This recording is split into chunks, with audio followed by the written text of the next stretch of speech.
About a year ago, I ranked every single modular building that had ever come out. Now, I put a lot of time and thought into that video, so I didn't think it would be appropriate if all of a sudden the release of the Natural History Museum changed all of those rankings.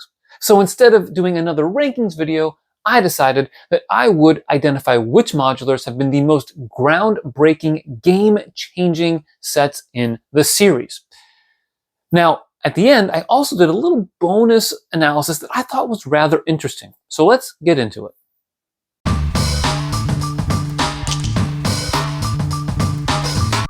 To identify which modulars were the most game-changing, I split the sets into three categories: the status quo modulars, the exquisite execution modulars, and those game changers. Now, keep in mind that these are comparisons within the modular family, and all of these sets are either really good or great LEGO sets. I also want to emphasize that just because a set is in the game changer category doesn't automatically make it a great set, in my opinion. Just that it really moved things forward in how we see LEGO modular buildings.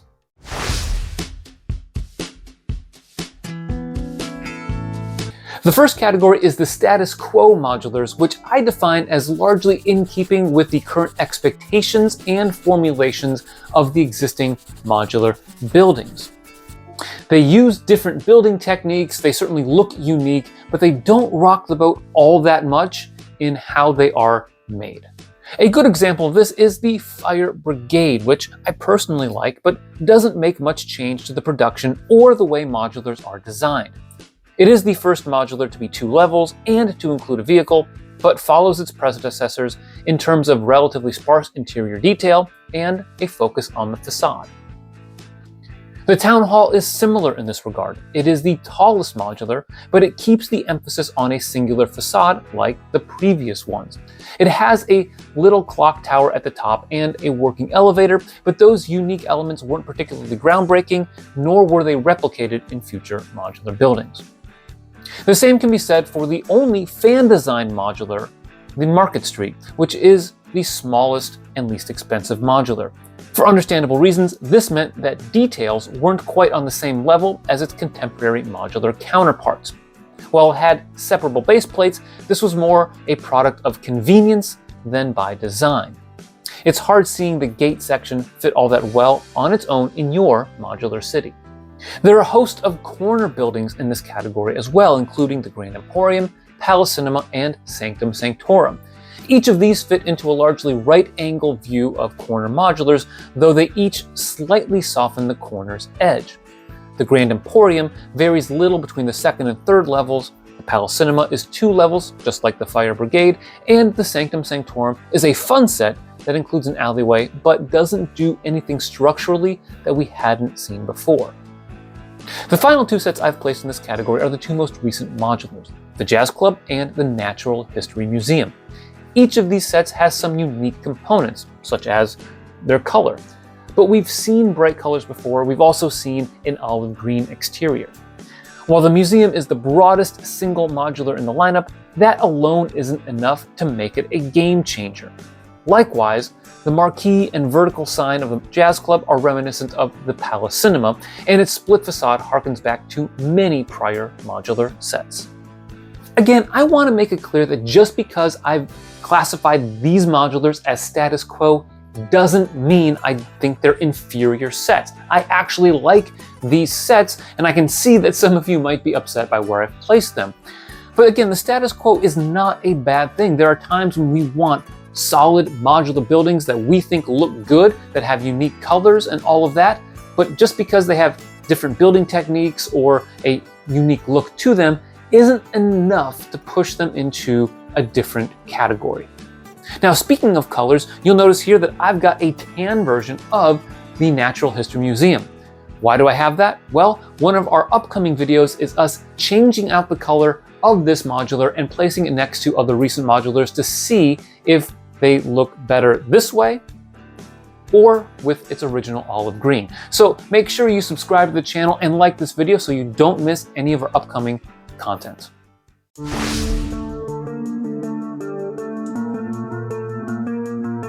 The second category on this list is the Exquisite Execution modulars. Now, there is a fine line between the status quo and exquisite execution, and it's very subjective. In fact, I already know you probably disagree with where I'm putting some of these modulars, so when you disagree, go ahead and leave that comment down below. But my definition for this category, exquisite execution, is that these modulars take an existing concept and they make it better. They improve upon a building technique by refining it, or they pack in so many details that these sets truly are a next level. Perhaps the best example of this in my mind is the Parisian restaurant. After a period of status quo modulars, the lineup needed a bit of a shakeup. The Parisian restaurant didn't completely rethink the modular building experience, so it's not a game changer, but it made it better. The idea of a restaurant wasn't new. See the cafe corner. But this one was the first with a full interior. Interior details themselves weren't brand new either, but in this set there were just more of them. And the storyline, not really brand new considering you had a shopper in the Grand Emporium and a couple getting married in the town hall that allowed you to develop your own story. But in other words, nothing changed the overall way LEGO designed the modulars, but everything in this set was done so well. The same is true for some of the other split facade modulars, such as the detective's office, police station, and assembly square, all of which are among my personal favorites. The detective's office took the storytelling of the Parisian restaurant to a whole new level, and the police station and assembly square took the split facade concept to new heights by having 3 sections, especially with the assembly square being a 48 wide modular for the first time, and having 3 distinct builds. Now, I'm not sure though that the 48 wide concept in and of itself is enough to be a game changer, but again, let me know in the comments down below if you disagree. As with the status quo modulars, there are some corner buildings that really took existing concepts to the next level. In particular, the brick bank combined a fully developed story arc with incredible interior details, added a chandelier that I think is better than that in the Grand Emporium, and a skylight which I think was better executed than in the town hall. Also, the boutique hotel was a lot of fun to build with its highly detailed interiors and more modern look with an angle that borrows conceptually from the corner garage. I also want to highlight the bookshop here, as it wasn't the first modular with separable buildings, but it did it better than its predecessor. Which leads us to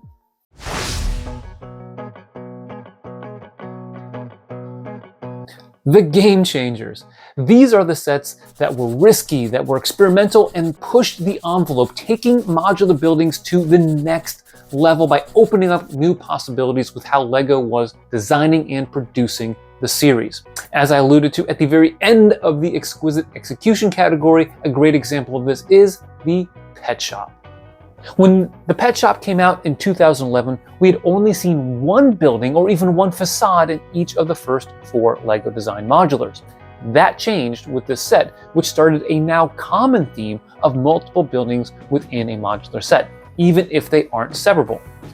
But the Pet Shop took it one step further by being the very first modular set to contain completely separable buildings, which allowed for a greater variation to your modular city. Of course, before we had the Pet Shop, we had to have some other game-changing modulars, and both the Cafe Corner and Greengrocer provided the kickstart to the entire theme.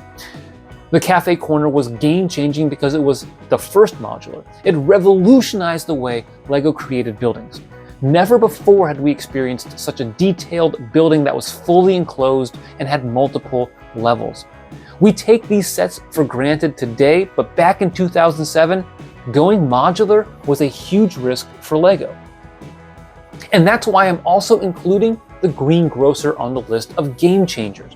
I remember a long time ago reading in an interview with Jamie Berard, the set designer for the first handful of modular buildings. He commented that there was no interior in the Cafe Corner because it wouldn't display on the box front. You couldn't see those details in just one main image, and LEGO was convinced that putting resources into the interior wasn't worth it. The success of the Cafe Corner paved the way for more detail, and the Greengrocer delivered on that with its filled-in main level. Because the greengrocer was a hit, ensuing modulars would include at least some interior detail on every level.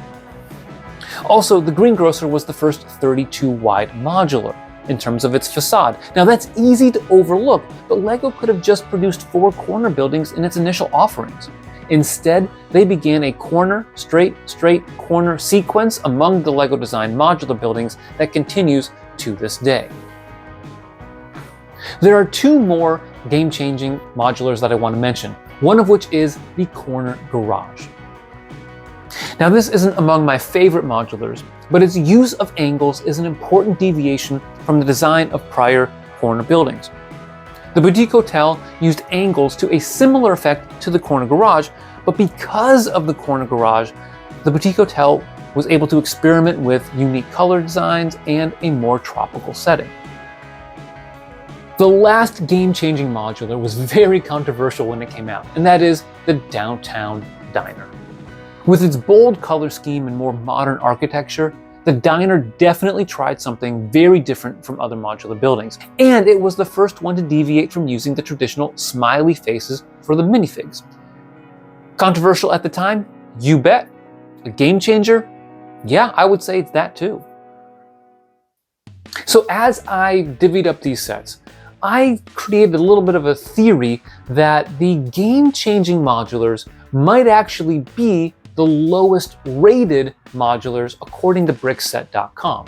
Why? Well, because these sets had to do something different, and people don't always like change. We like the comfortability of a consistent modular concept or the way things are done. And so by taking a risk, by being experimental, these sets might not be as well liked as other modular buildings. To test this, I went over to Brickset.com and checked out the average rating for each modular. Then I averaged those in each category to see which category had the highest rating. It turned out that the status quo and exquisite execution categories averaged the exact same, a 4.4 out of 5, while the game changers averaged slightly lower than that at a 4.3. I ran a t-test to see if there was any statistical significance in this difference, and there wasn't. But I still thought it was a pretty interesting comparison. So there you have my analysis of the most game-changing modulars in LEGO history. I know you probably disagree with these, and that's fine. You might have your own list. If you do, share down below where you would place those modulars. Before you head out, why don't you check out some of our other content? Remember to subscribe and like this video, and always remember to keep building together.